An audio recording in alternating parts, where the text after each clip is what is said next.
I think the first thing, Malcolm X made a statement that says history rewards all research.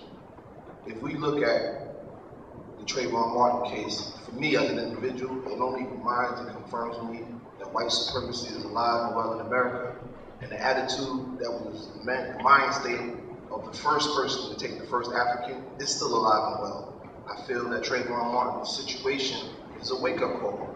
It's a wake-up call for the fact that we as African people have a tendency to skate past that which makes us uncomfortable so that we can fit in.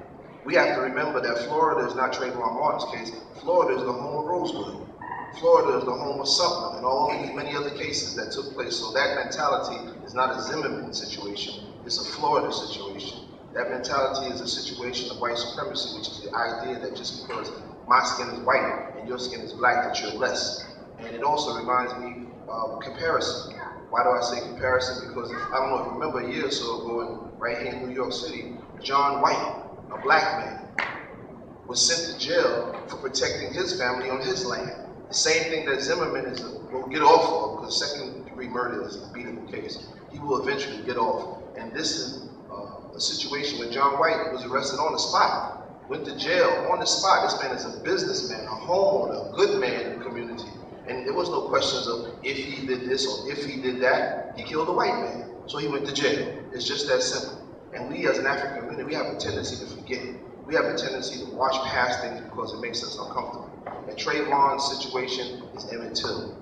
Trayvon's situation is a brutal and vivid reminder of the situation that we as African people and people of color live in every day.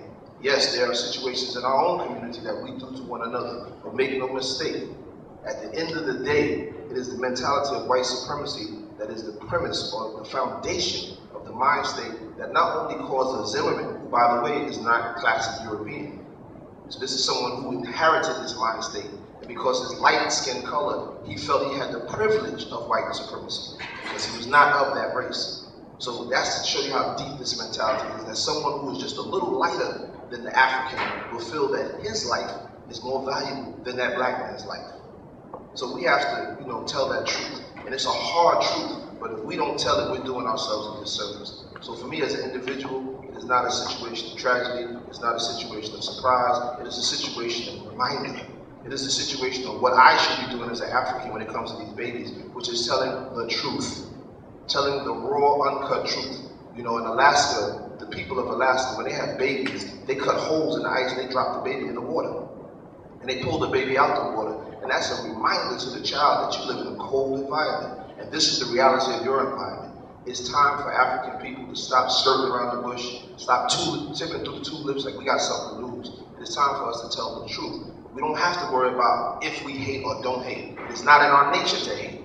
Because if it was, not one white person would be safe in Harlem. So obviously, we don't have Trayvon Martin white cases going on in Harlem. Like the brother just said, we don't assassinate white officers. We don't assassinate anything white. So let's stop wasting time with that thought and focus on the thought that if we as a people, white, black, and otherwise, do not attack the institution of white supremacy, Trayvon Martin will be just another case. And if I'm not mistaken, 84 shots were fired just the other day up by polo grounds, which shows the disdain for black life. It's time to be truthful with ourselves.